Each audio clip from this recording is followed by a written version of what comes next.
Hello, welcome to the Group Therapy Podcast. Today we have Paul Taylor, the man who was able to pick up the role of Pinhead and make it his own. Yeah. That's got to be hard.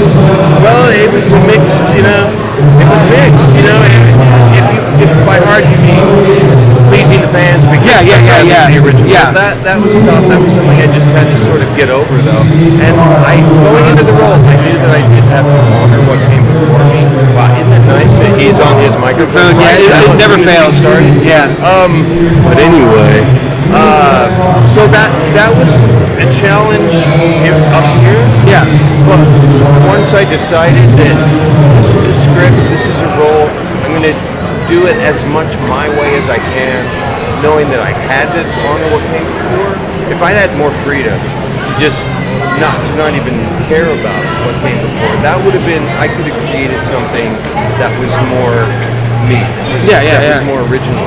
But I didn't really have that freedom. But it was all a blessing. It was just a blessing because Pinhead has always been my favorite 80s horror icon from 1987 when the first movie came out. So to get to play him, to get the text from my friend who I'd known for many, many years saying, "Congratulations on your instant cult status." It was like, it was really very cool. Well, and you have the I mean, I talked with Gary, and you have the head shape and everything to do a really good Pinhead. Yep. Excuse me. God, cucumbers.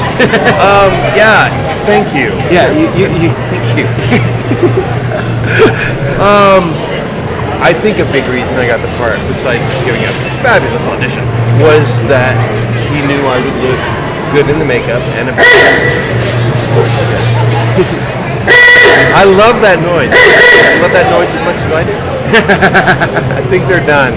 Yep, maybe. Yep. Yeah. So anyway, waka waka waka. I forgot what I was saying. Getting into the role, being able to the makeup of Pinhead, the body and the shape and yes, I think that he knew I would look a lot like Doug Bradley in the makeup as well. Yeah, because they weren't exactly making it a big public announcement that we're doing a new Hellraiser and it's not Doug Bradley. Yeah, that just sort of steer around that. And like the fans are like, it's gonna suck because it's not Doug Bradley. There's some pressure. No pressure. You had Doug Bradley, you had the other guy, and then you. I did have the other guy. Yes. So you had him to kind of be the speed bump, I guess. I am not going to comment on that. It's not for me to say. Yeah. But you pulled it off. You did a good job at it, and you made it your own. Thank you. It's like it was such a gift. It's just a freaking gift. I got to play a Hollywood monster. Yeah. And as a kid growing up, Halloween was the best thing in the world. I loved the Dark Shadows, the Monsters, Trilogy of Terror, all of it. Everything that I saw earlier, Jaws, The Exorcist, all of it when I was a kid. It was like, all I want is to be a monster. And I got to be that monster. You got to be the monster you wanted to be. Oh my God. And other roles that you've done, is Pinhead been the one that really stood out for you? Is that because you're now... Yeah, I mean, for obvious reasons, it's the biggest... Yeah. The biggest, he played Pinhead. There have been other roles I've played since then in film that have been larger roles, actually, as far as the story of the movie goes, like starring roles that I'm so excited about that haven't come out yet, that I just shot within the last year. And it's nice that that's happening now for me. And I'm forming relationships with more and more filmmakers that they require an audition, but they mostly are just like, hey, I got this role you'd be great for, and read the script and tell me what you think. That's music to an actor's ears, rather than just like your agent going, here's an audition, go tape it. Yeah. And how many other people are taping for this? It's a tough business. Well, you're in Sin City. I know. It's my first movie. Yeah, that's amazing. And how was that work? Because that's all green screen. Yeah, it was really weird. And I'd never been in that big of a movie before. really never done a real movie before. I'd only done some independent stuff in New York that was really crappy, but that I don't speak of because I don't remember the name of it. Do I? I really don't. I'm not even going to try to remember it. Anyway, because then I'll get distracted and I'll forget what I was saying again. So, which I just did. No, green screen. Green screen. I walked into this studio that Robert Rodriguez has built, Troublemaker Studios down in Austin, because he does things his way. Yep. You know, these things. Oh yeah. And it's green. It's all green screen, and all these little worker bees running around doing their thing because it's a movie studio. I'm like, wow, this is just amazing. But it's kind of funny. I just think that when I auditioned for the role, my agent was like, "Hey, you want to go down to Austin and audition for a Robert Rodriguez film?" And all I knew was Dark to Daylight. What's the vampire movie? From Dusk Till Dawn. Dusk to Dawn, which I love so much. And I'm like, of course I do. So I went down there, and I think that I auditioned for the casting director, but I didn't meet him yet. But then I came back for a call back, and I met him. I don't know. I have no reason to think this, but I just think, and I say this because I think it's amusing as well, but I just say, I think he probably met me, and this also relates to the kind of roles I've played since then. I think he met me and was like, yeah, I'd like to beat this guy up. I think there are many Pinhead fans, Doug Bradley fans who'd like to beat me up too. For the same reason. I mean, I'm like this kind of a privileged white male type. That's what I am, you know. And I've met a lot of assholes in my, like middle management or higher, like lawyers and stuff like that, and people you just want to hurt because they got this power. It's like, and they're dicks about it. But I love playing roles like that. Because you can, it's almost being parody because you can make fun of those guys. I make fun of them by playing them. Yes, exactly. Because I hate those people. But, people don't know that. No. They think I'm one of them. I'm like, wow, that's the way it goes. It's acting. You're like, I've been typecast as that asshole white guy. I'm such a childlike nerd, you wouldn't even, I'm a clown. But, Oh my God! See, I would never even be able to be on a set with Robert Rodriguez because that'd be the one. There's like a handful of people that'd be like, kind of blew my mind. And he was the coolest because I come in and he's just sitting on his director's chair with his guitar. They usher me to over where he is with the monitors, and he's like, "Come here, I want to show you something." And he's just like, "See this? You come in, you're gonna like do this and la la la la." Like, the coolest individual I've ever met in my life, and he does it his way. Yeah, I mean, he quit the Directors Guild because he wanted Frank Miller to be a co-director, and they wouldn't let him because he wasn't in the Directors Guild. It's like, I'll do it my way. Yeah, and that's called integrity. Yeah, when you do it your way, you want to do it your way. You treat people the way you want to treat them. Yeah. And it's all about. It's like, fuck that. Yeah. And life's too short. Oh, definitely. Follow the rules. What's some of the roles you got? You were. But before we what's some projects you got on the horizons? The most exciting one to me is called. Well, actually, I can't say that. There are two of them, actually. Three. Okay. And you can't get the names for any of them. No, I can. I can talk about all of them in no particular order. The largest role that I have played in my life is in a movie called Neon Cactus, and the role was written for me, and it was super low budget. It doesn't matter because it was micro crew, but it's character-driven script, and I got to play this fantastic character, Stanley Cooper, who owns a key shop, and he's a Yankee living in Texas, and he's like a fish out of water. Has these huge glasses that eye-distorting lenses. Like I had to wear contact lenses with them so that I could see, but I still ran into things. So we just made it part of Stanley's character that he was a klutz. Because the first day I saw her with the glasses, I was like, I'm gonna be sick. but it worked. But then he gets involved with the wrong people, and it's kind of a noir thing. Mm-hmm. It's crime. It's basically crime drama with a little bit of comedy because it's just inherently funny, the situation and the way Stanley handles things. But so he gets involved with this crime, sort of a crime boss who runs the Neon Cactus, and then he gets involved with there's guns and money and murder and kill my wife, you kill my husband, don't do that, I changed my mind, blah blah blah. I'm still gonna kill your wife. Oh no. But by the end of the movie, Stanley has to toughen up and become sort of gangster himself, and that was so much fun to play that. And just at the end of the movie, I just was like walking down the hallway that's like lit in neon, and just I put gun and I'm taking care of business. It was just so cool to get to do that. To go from unsuspecting Stanley, we don't know, he's kind of dweeb, we don't know what's going on, to by the end of the movie, he's just like being the badass. So I'm really excited about that one. It's called Neon Cactus. It will come out soon. We just got distribution. It's going to be on like all the streaming platforms. And if you follow me on IMDb or my Instagram, which is the real Paul T. Taylor, but IMDb, Internet Movie Database, that's where it lists all of them.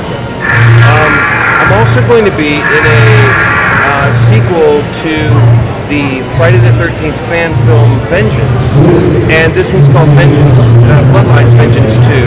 C.J. Graham is in it again, and Jason Brooks plays Jason, and he's a great guy. I met him at a convention several years ago in Kansas, of all places, and we hit it off. So he said, "You want to come up to Seattle to shoot this film?" And I'm like in the opening sequence, I'm in the search and rescue team, the lead in the search and rescue team. We did a little Pinhead puzzle book. Maybe there's an Easter egg in there, which is kind of fun. But so that's going to be coming out very soon. Like they're selling tickets to the premiere right now. I don't know where. I think it's in Seattle, but it will eventually be, online and stuff. Yep. And then there's I'm going to this in October or November. It's the premiere of Butcher's Bluff, which is an 80s slasher sort of tribute film with a kid who was bullied. He was bullied as a kid. Now he's an adult. He was heavy, and so people made fun of him. He was different. So now he's got his homemade hawk mask and overalls and hatchet. And I play the Texas sheriff who knows the secrets, but he's not the good guy. He's like, you don't go out in them woods, nothing out there but death. And so you kids are making a documentary, you're idiots. So anyway, but I'm set up for the sequel for that. So nice. And then one more. It's called Andromeda. It's a sci-fi. I don't know where it's playing, but I know I've seen it at a private screening. And at the private screening, they told us that the company wants a sequel, so that's good. But it's a sci-fi where I play a brilliant scientist, and that's really different for me. And the sci-fi thing is different. It's my first sci-fi movie ever. Cool. Unless you call Hellraiser sci-fi, which it kind of is. But it's nice, and there's a lot of CGI in this because it's alien. There's an alien, and there's spaceships and stuff. But I'm the brilliant man who created all this stuff and the weapons and stuff. So that pretty cool. I don't get to play people like that, but I love sci-fi. So that's called Andromeda. There's got a lot going on.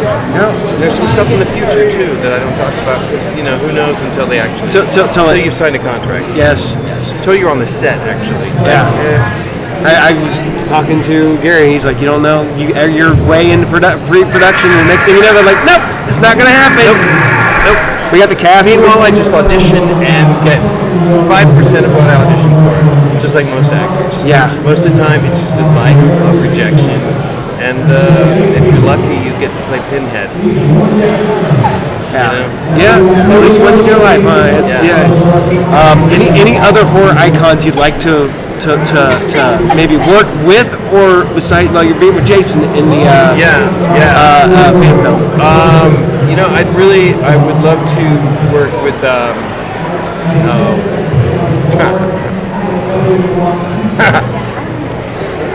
oh hell, I can't remember his name. He's a director, and he directed The Hallow. I'm just Corin Hardy. Yeah. I think Corin Hardy's freaking brilliant. And when I saw The Hallow and those puppets that he's been working on since he was a kid, and read his story of how much he's into it and how much he loves it, I said, the man is brilliant. And he directed one of the Annabelle films too. I'm not sure which one. I don't remember right now. I think one of the Witch. Anyway, sorry, I'm spacing on that. Corin Hardy, I would love to work with Doug Bradley, and when they do the Scarlet Gospels. Yeah. Doug can play Pinhead. Okay, that's fine. That's fun. Like I'm giving my permission. Yeah, give it. And I can play like some other demon. Yeah, there's a lot of demons in that. Yeah. Story. I wanted to play the derelict. I wanted to play the derelict, David Bruckner. I wanted to play the derelict in your new Hellraiser. They didn't call me. It would have made sense. I was homeless at the end of Hellraiser Judgment. Perfect. Now I'm a derelict, and I'm going to eat the crickets off of my hand. There you Locusts, whatever they were. Yeah, Robert Englund comes to mind, but that's only really because I'd like to play Freddy. But you know how many people would kill me if I even tried? Yeah, because we all know, Jackie Earle Haley's a we great know how actor. well that went. He's a brilliant actor. But Academy Award nominated actor. Yeah. And he's brilliant. But he is not Freddy Krueger. It was a different script. It was the script. Yeah. That was not the Freddy Krueger that we're accustomed to. No. And then, what was it? They said Kevin Bacon got Robert Englund's praise to play Freddy Krueger if they ever do another Freddy Krueger movie. Kevin Bacon would be great. Yeah. I was like, he's got that sense of humor. At first I was like, the darkness. He'd be great. Yeah. And he's a big star. Yes, he's a big star. Makes a difference with Freddy Krueger. Yeah, they're not going to call me. But also, I want to be in the sequel to Trick or Treat because I love that little movie. Oh my gosh, I love those kids in the school bus, those little zombie kids. Oh my god. And Rhonda, and just the fact that we haven't got a sequel to that is almost it's neglectful. I don't understand. It's 4 independent stories. All you need to bring back Sam and Rhonda, and that's all. Yeah, nobody else.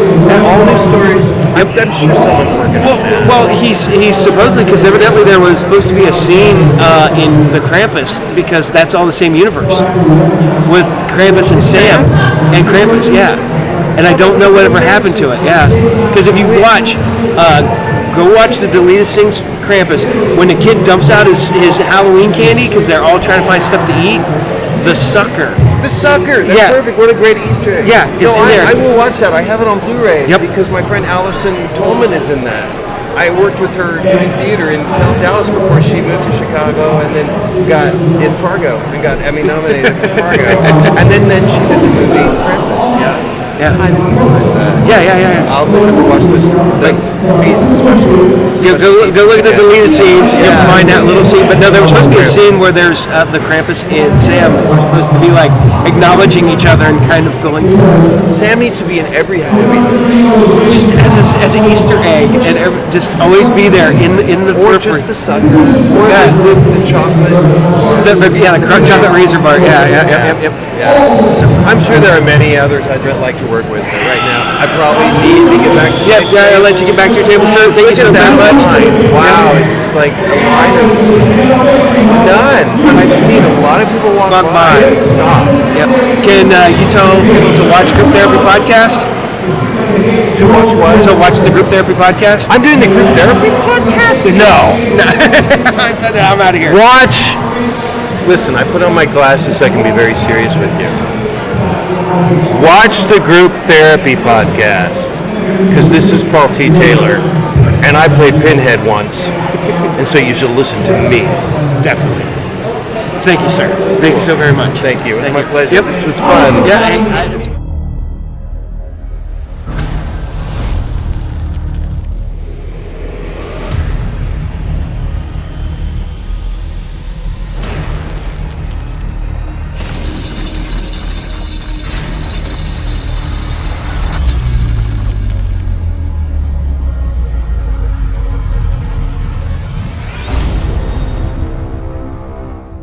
Evil seeks evil.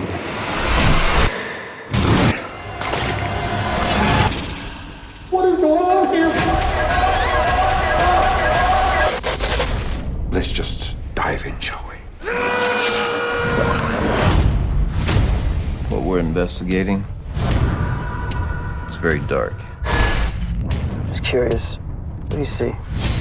You think you're too close to this case? Jesus Christ. It's him. What on earth is this place? It isn't.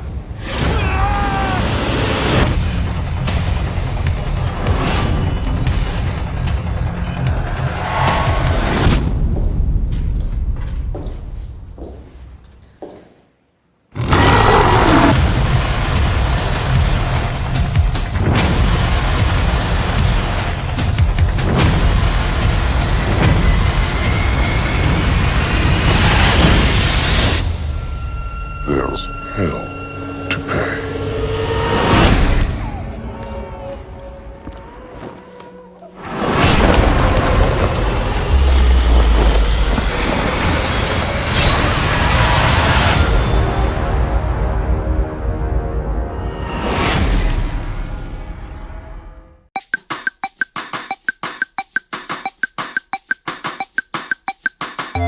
Hello, welcome to today's episode of the Group Therapy Podcast. Today we have the American Werewolf in London himself, David Naughton. Oh man, it's been cool. You're right across from us today at the show. It's fun. I know you hear it 1,000 million times, but I love the American Werewolf in London. I probably watched it when I was way too young to be watching it. Yeah, I find that at these shows, a lot of the parents bring their kids, and the kids are so young and haven't seen this movie. Yeah, and I go, there was a rating back in the day. Yeah, I'm worst part about it is I know my kids watched it, but I wasn't one of the ones that they probably went and watched it later by themselves. But that is an iconic role. It has been 40 plus years, and it's 41. 41. And how does it feel to be connected to that for Well, yeah, I had no idea that I had a whole career ahead of me in terms of doing personal appearances for this film. We knew at the time that it was kind of special. I mean, John Landis had a heck of a track record with his successful films, and so we knew we were in good company, but we had no idea that it would be received in a way that initially it wasn't like a runaway hit. Yeah, no, it was just sort of a slow-growing, appreciated movie over the years. Yeah, and that happens a lot with a lot of the 80s horror, man. That first initial wave isn't the big one, and then that second wave just... Yeah, it just seems to build. I think it's, word of mouth was a big, advantage for this film. Hey, Rachel, let me just say, hi, I'll be there in a minute. Yep. I know it's bad. We're sitting here talking about, somebody goes, well, he's the Dr. Pepper guy. Yeah, that was quite a one of those things that I can remember. I was working in a restaurant, of course, as many actors do starting out, and I got a chance to go to an audition. When I went to it, I went, what am I doing here? There were all these guys in New York, professional dancers, auditioning for this thing, and there were probably 400 guys there over the first couple of days of auditioning. So I just went for the laugh, and lo and behold, got a call back, and one thing led to another, and found myself booked on these commercials, which initially were three commercials and a 22-day shoot, if you can imagine. Ooh. Yeah, it was like making a film, for what was 2 minutes. Yeah. So that started a whole another section of my life where I got to quit my job in the restaurant and become an actor full time. Did you when you first did American Werewolf in London? Did you think you were like, I'm gonna be a horror movie guy? Well, no, I was really drawn to it because of the role itself, which I thought was a well-written script and had an interesting part. And I always looked at the character as not something supernatural, but more or less just a guy with a problem and something that was inescapable, and playing it for that in as real a way as I could. Now, when it came time to the makeup, I mean, who knew what that was going to be like? And I had no idea what a genius Rick Baker was going to be. And he went on to receive his first Oscar. Yeah, he hadn't become Rick Baker yet. No, that's right. He was just Rick Baker. Yeah, Rick Baker. His little card said Rick Baker, Monster Maker. Yep. And he was. And it probably didn't hurt that you had a very beautiful co-star. Yes, Griffin Dunn is really something else. Oh, you mean Jenny? Yeah, Jenny Agutter was and is a terrific actress, and she was a real good sport to be on board with all these guys who were hanging out in London making this crazy movie. Yeah. Now, how long were you in London for when you filmed that? Gosh, it's probably about 10 weeks of shooting. In February, March, and parts of April in 1981. Cold time in winter. Cold time in winter when you have you running around, in the woods, and in the zoo and other places. I always wondered about the zoo shot. Was that you got your permits and all that stuff back then? Well, you would get a certain length of time to shoot, but then I remember saying to the guys, going, "Hey, why do we have all these extras over there?" And they go, "Well, those aren't extras. The zoo's open." So we had stayed our welcome, but we still had scenes to shoot. So there I was, amidst the patrons. Yeah. At Regent's Park Zoo. Yeah. Outside of American Werewolf London, what has been your favorite part? What's your favorite? Well, the part? Dr. Pepper stuff was really great. We traveled all over the U.S. shooting these commercials, casting locally. Those were really quite fun, and musical spots. I enjoyed that. This was fun, American Werewolf, with the exception of once we got into the makeup. Yeah, that became a bit of an ordeal. But I've had a fun, interesting career.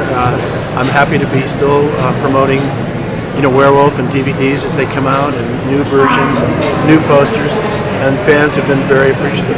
Now, I know this is bad. I've said this. Did you think that you're going to be sitting here like, man, I'm going to be signing autographs? 40 years, I'll see you in Hampton, Virginia. See you for another 40 years, and we think, yep, I'll be putting American Werewolf London. Well, you were getting a crowd again, yeah, sir. That's it. Thank you so very much for being on the show. I appreciate it. Thank you. Thank you. Can I get you to say, watch Group Therapy TV? Yeah. What is it? Group Therapy TV. Yeah. Yep. Hey, this is David Naughton. I hope you're watching Group Therapy TV. Thank you, sir. Thank you.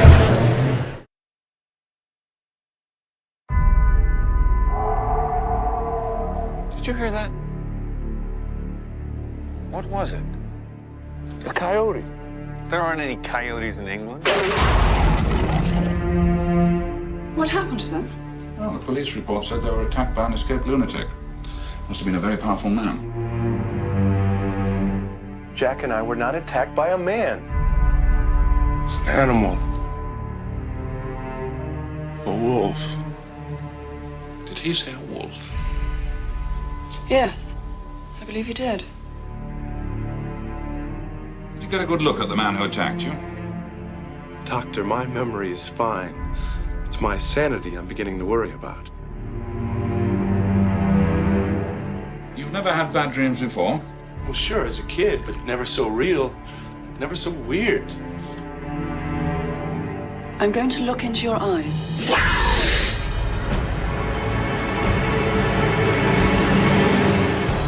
My friend Jack was just here. Your dead friend, Jack. Hi, David. He told me that I will become a monster in 2 days. The supernatural, the power of darkness, it's all true. Please believe me. Believe what?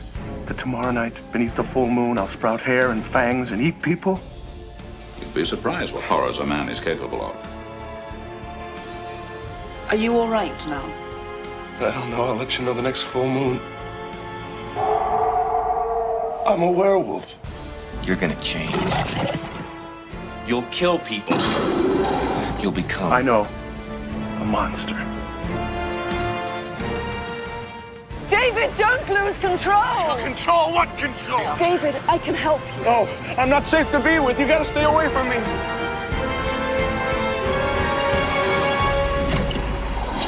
Run!